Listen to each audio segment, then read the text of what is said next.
பேரவைத் தலைவர்களே, உறுப்பினர் ஒரு அவசர முக்கியத்துவம் வாய்ந்த ஒரு பொருள் குறித்து காலையில் கொடுத்தேன். எங்களுடைய எதிர்க்கட்சி தலைவர் அவர்கள் கருத்துக்களை சொல்வார். காலையில் அது குறித்த விவரத்தை கொடுத்திருக்கின்றீர்கள். உரிய முறையில் துறைக்கு அனுப்பப்பட்டு அது பதில் பெற இருந்தாலும் அதை நீங்க மென்ஷன் பண்ணலாம். இப்ப திங்கட்கிழமை அன்று அதை எடுத்துக்கொள்ளலாம். பேரவைத் தலைவர் அவர்களே, இன்றைக்கு தமிழ்நாடு அதிர்ச்சி அடைகின்ற அளவிற்கு நேற்று முன்தினம் ஒரு சம்பவம் கோவையிலே நடைபெற்றிருக்கு. அது மட்டும் படிச்சிருங்க, கொடுத்தது மட்டும் படிச்சிருங்க போதும். திங்கட்கிழமை எடுத்துடலாம். கோவை ஒத்தக்கால் மண்டபம் பகுதியில் இருக்கக்கூடிய ஒரு தனியார் பொறியியல் கல்லூரியில் 3ஆம் ஆண்டு படிச்சுக்கிட்டு வந்த மாணவர், அவர் பேர் அமுதன், நேற்று 20 பேர் கொண்ட கும்பலால, அதுவும் அவர் கூட படிக்கக்கூடிய மாணவர்களாலே அடிச்சு கொல்லப்பட்டிருக்கிறார். இதை ஏதோ ஒரு தனிநபர் சம்பவமாக நாம் பார்க்க முடியாது.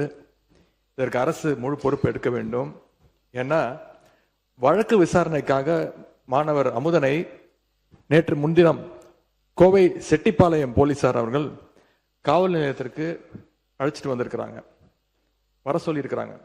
அப்போ மாணவர்கள் மத்தியில போதைப் பொருள் விற்கிற சிலரை பத்தி அமுதன் கிட்ட காவல்துறையினர் விசாரிச்சிருக்கிறாங்க, தகவல் வாங்கியிருக்கிறாங்க. அந்த தகவலை ரகசியமா வச்சு குற்றவாளிகளை பிடிச்சு போதைப் பொருள் விவரங்களை நம்ம திங்கட்கிழமை குடும்பம் இங்க பேசுங்க. இப்போதைக்கு முடிச்சிடறேன். என்னன்னு மட்டும் சுருக்கமா சொல்லுங்க.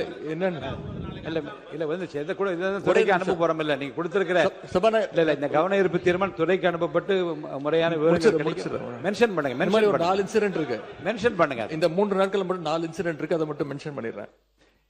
போதைப் பொருட்களை பறிமுதல் செய்ய வேண்டிய காவல்துறை போதைப் பொருள் வித்த நபர்களை அழைச்சு புகார் கொடுத்தவர் பத்தின தகவலை சொல்லியிருக்கிறாங்க. அந்த கோபத்துல தான் மாணவர் அமுதனை அந்த கும்பல் அடிச்சு கொலை செஞ்சுட்டதா அமுதனுடைய பெற்றோர் ஊடகங்கள்ல பேட்டி கொடுத்திருக்கிறாங்க. காவல்துறை ஏன் இவ்வளவு அலட்சியமாக நடந்துக்கிறதுன்னு இந்த அரசு ஒரு விளக்கம் கொடுக்கணும். இனியும் இது மாதிரி சம்பவங்கள் நடக்காம இந்த அரசு பார்த்து கொள்ள வேண்டும். மாணவர் அமுதனுடைய கொலைக்கு கண்டிப்பாக நீதி கிடைக்க வேண்டும். அதே மாதிரி மாணவ உறுப்பினர் அப்போ திங்கட்கிழமை இந்த கவன தீர்மானத்தை நான் எடுத்துக்கிறேன்னு சொன்ன பிறகு போதுங்க. ஊரை சொல்லிட்டீங்க, நடந்த சம்பவத்தை சொல்லிட்டீங்க. இது குறித்து நீங்க எனக்கு அனுமதிங்கன்னு கேளுங்க. நான் கவன ஈர்ப்பு தீர்மானத்தை திங்கட்கிழமை கண்டிப்பாக எடுத்து அப்போது நீங்க முழுமையாக இதை பற்றி விவரத்தை சொல்லலாம். மாண்புமிகு போதும். இல்ல இது இந்த ஒரு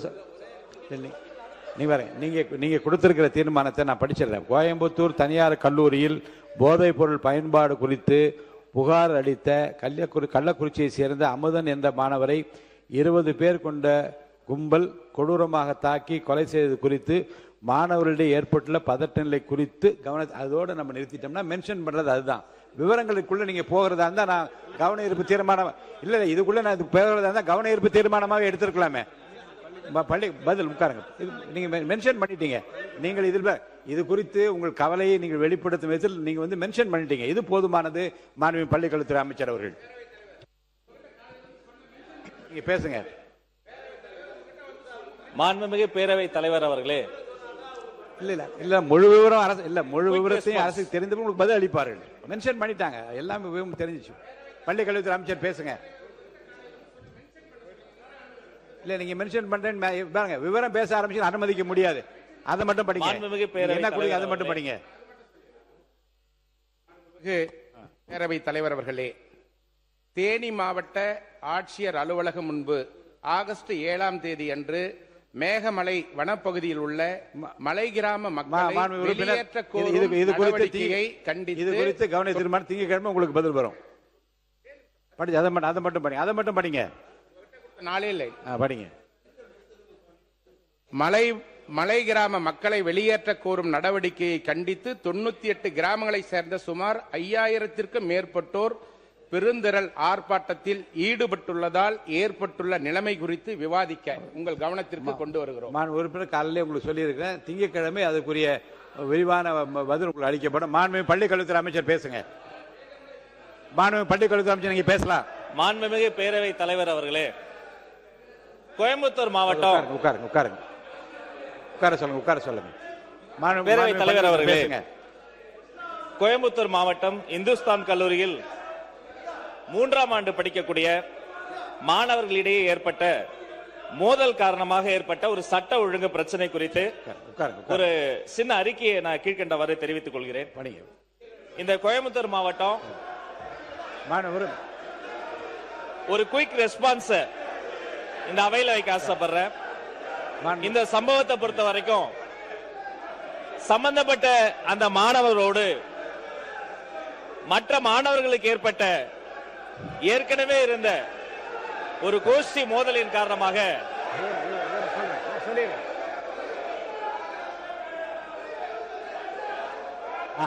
அவை முன்னவர் உட்காருங்க, நான் பண்றேன். உட்காருங்க உட்காருங்க உட்காருங்க உட்காருங்க உட்காருங்க உட்காருங்க நான் சொல்றேன். பேரவைத் தலைவர் அவர்களே, உட்காருங்க உட்காருங்க உட்காருங்க.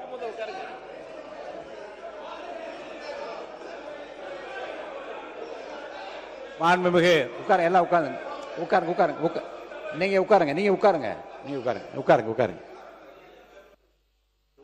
மாண்பு உறுப்பினர் எஸ் கிருஷ்ணமூர்த்தி அவர்கள் சொன்ன தொடர்பாக அந்த தொகுதி எம்எல்ஏ ஏதாவது மென்ஷன் பண்றதா இருந்தால் என்ன கொடுத்தீங்கன்னா அந்த 2 வரி 3 வரி தான் சொல்லணுமே தவிர வரலாறு சொல்லுவதாக இருந்தால் நிகழ்ச்சியை முழுவதுமாக சொல்வது கவன ஈர்ப்பு தீர்மானமாகவே நான் எடுத்திருக்கலாமே. மாண்பு உறுப்பினர் மகராஜன் அவர்கள் அதை மட்டும் சொல்லுங்க, படிங்க. என்ன என்ன கொடுத்தீங்க அதை மட்டும் சொல்லுங்க. பேரவைத் தலைவர் அவர்களே, அங்க 3 தலைமுறையாக அந்த மக்கள் அங்க வாய்ச்சு கொண்டு இருக்கிறார்கள். 2021 சீவிலித்தூர் புலிகள் சாராங்கம் சொல்லி சட்டம் வந்துச்சு. இல்ல மாண்பு உறுப்பினர், இல்ல அதே பிரச்சனை குறித்து நானும் இது கவன தீர்மானம் கொடுத்திருக்கிறேன். அதை மட்டும் சொல்லி முடிங்க. திங்கட்கிழமை விரிவா நீங்க அதை பற்றி விளக்கம் சொல்ல போறீங்க. நானும் கவன தீர்மானம் கொடுத்திருக்கோம். அதை எடுத்துக்கோங்க. இது 3 வட்டமும் போராடி நேற்று 7ஆம் தேதி கலெக்டர் ஆபீஸ்ல 25,000 மக்கள் அந்த கலெக்டர் ஆபீஸ்ல போராடினாங்க. போதும். நான் என்ன மாண்பு உறுப்பினர் தேனி மாவட்டம் ஆண்டிப்பட்டி சட்டமன்ற தொகுதிக்கு உட்பட்ட கடமலை மயிலை ஒன்றியத்தில் உள்ள தும்மக்குண்டு மேகமலை பகுதிகளில் கடந்த 100 ஆண்டுக்கு மேலாக விவசாயம் செய்து வரும் விவசாயிகளின் சிறப்பு காவல்துறை வைத்து வெளியேற்ற முற்படுவதால் ஏற்பட்ட பதட்ட நிலை குறித்து மகராஜன் அவர்கள் நீங்க கவன ஈர்ப்பு தீர்மானம் கொடுத்திருக்கீங்க. அதை மென்ஷன் பண்ணியாச்சு. அதை நான் படிச்சும் காமிச்சிட்டேன். திங்கட்கிழமை உரிய முறையில் விவாதம் நடத்தப்படும்.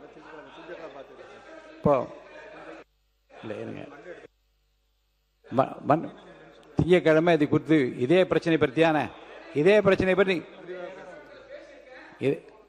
பிரச்சனை குறித்து உங்களுக்கு திங்கட்கிழமை விரிவான விவாதங்கள் வைக்கப்படும். மாண்புமிகு பொதுப்பணித்துறை அமைச்சர் அவர்கள். பேரவைத் தலைவர் அவர்களே, தேனி மாவட்டம் மேகமலை பிரச்சனை பொறுத்தவரையும் கம்யூனிஸ்ட் கட்சியுடைய தோழர் திரு சண்முகம் அவர்களா இருக்கட்டும், எல்லோரும் மாண்பு முதலமைச்சரை பார்த்தார்கள். இது உச்ச நீதிமன்றத்துடைய தீர்ப்பு கொடுத்திருக்காங்க. ஒருவேளை தமிழக காவல்துறை உதவி செய்யலைன்னா சிஆர்பிஎஃப் பயன்படுத்துங்க சொல்லியிருக்காங்க. இதை கடந்த 3 நாட்களாக உடனடியாக உச்ச நீதிமன்றத்துடைய சீனியர் அட்வொகேட்ஸ் கூட நம்மளுடைய முதலமைச்சர் பேசிக்கிட்டு இருக்காரு. அடுத்த கேஸ் வரும்போது உறுதியாக சட்ட ரீதியான போராட்டம் உறுதியாக தமிழக அரசும் சரி மாண்பு முதலமைச்சரும் சரி தேனி மாவட்ட மக்களோட எப்பொழுதும் ஒன்றிணைந்து நிற்பார்கள். உச்ச நீதிமன்றத்தில் சட்ட ரீதியான போராட்டத்தில் நாங்கள் பங்கெடுத்துக் கொண்டிருக்கிறோம் என்பதை பதிவு செய்கிறோம். இல்ல சொன்னா பேசுறேன்.